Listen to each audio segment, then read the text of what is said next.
हाय दोस्तों। तो कैसे हैं आप लोग। दोस्तों, आपका स्वागत है मेरे यूट्यूब चैनल हॉरर टाइम्स में। दोस्तों, आज मैं शुभम के साथ घटी एक सच्ची डरावनी स्टोरी आप लोगों के साथ शेयर करना चाहूँगा।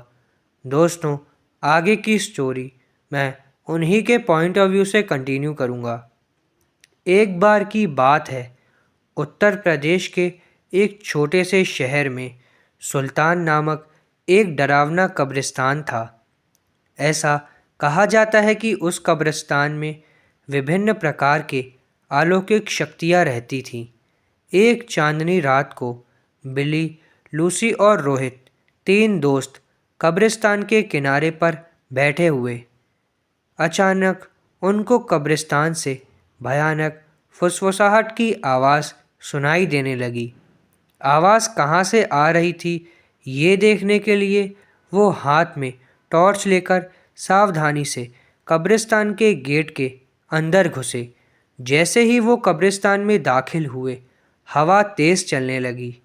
अचानक उन्होंने एक इंसान को एक मकबरे के पास टहलते हुए देखा।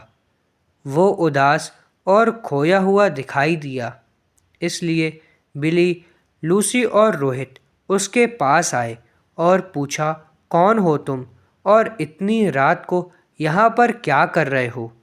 तो उसने जवाब दिया कि मैं एक आत्मा हूँ और मेरा नाम अकबर है। अकबर ने उन्हें उस भयानक अभिशाप के बारे में बताया जो इस कब्रिस्तान की सभी आत्माओं को परेशान करता था। हर रात एक प्राचीन चुड़ैल जागती थी और कब्रिस्तान पर जादू करती थी और अकबर जैसी मासूम आत्माओं को अपने वश में कर लेती थी। अभिशाप को तोड़ने का एकमात्र तरीका कब्रिस्तान के पीछे जंगल में एक पेड़ के नीचे छिपी हुई मंत्र पुस्तिका को ढूंढना और आधी रात से पहले उसे नष्ट कर देना था। जादुई पुस्तक ढूंढने की दृढ़ संकल्प लेकर बहादुर तिकड़ी अपने मिशन पर निकल पड़ी। उन्होंने अंधेरे में मकबरों के बीच रास्ता खोजा जंगल को जाने के लिए, और इस बात का ध्यान रखा कि आराम करने वाली आत्माओं को परेशान ना किया जाए। रास्ते में उन्हें बोनस नाम का एक शरारती छोटा कंकाल का सामना करना पड़ा, जो उन्हें जादू की किताब खोजने में मदद करने को तैयार हो गया। वो कंकाल उन्हें एक पुराने आम के पेड़ के पास ले गई और कहा, इस पेड़ के पत्ते सब अपने पास रख लो।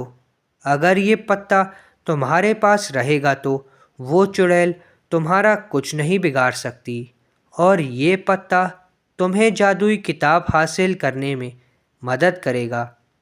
ये कहकर वो कंकाल वापस कब्रिस्तान की तरफ चला गया। आम के पत्ते को अपने हाथ में लेकर तीन दोस्त जादुई किताब ढूंढने निकल गए। बहुत ढूंढने के पश्चात जंगल में एक झील के अंदर उन्हें क्षमता दिखाई दी। रोहित को तैरना आता था, तो उसने झील के अंदर जाकर वो चमकता बॉक्स ले आया। जैसे ही आम के पत्ते को बॉक्स के ऊपर रखा, वैसे ही बॉक्स खुल गया और चमकती हुई जादुई किताब बाहर निकल आई।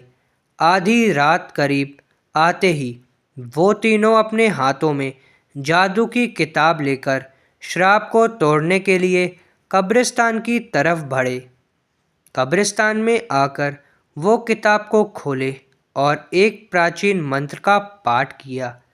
मंत्र पाठ करते ही ज़मीन कांपने लगी और कब्रिस्तान में एक तेज़ रोशनी छा गई। वो चुड़ैल जाग गई और गुस्से में दिखाई दी, लेकिन उसकी शक्ति धीरे धीरे कमज़ोर हो रही थी। उसने बिली, लूसी और रोहित को जादुई किताब पढ़ने से रोकने के लिए अपनी जादुई शक्ति का प्रयोग किया, लेकिन उन तीनों पर कोई असर नहीं हुआ, क्योंकि तीनों के पास आम के पत्ते थे जो उनकी रक्षा कर रहे थे। धीरे धीरे चुड़ैल की सारी शक्ति खत्म होने लगी और चुड़ैल भस्म हो गई। इस तरह बिली, लूसी और रोहित ने कब्रिस्तान में फंसी हुई आत्माओं को मुक्त किया और कब्रिस्तान में फिर से शांति का आगाज़ किया। दोस्तों, मुझे आशा है कि आपको ये स्टोरी काफ़ी पसंद आई होगी।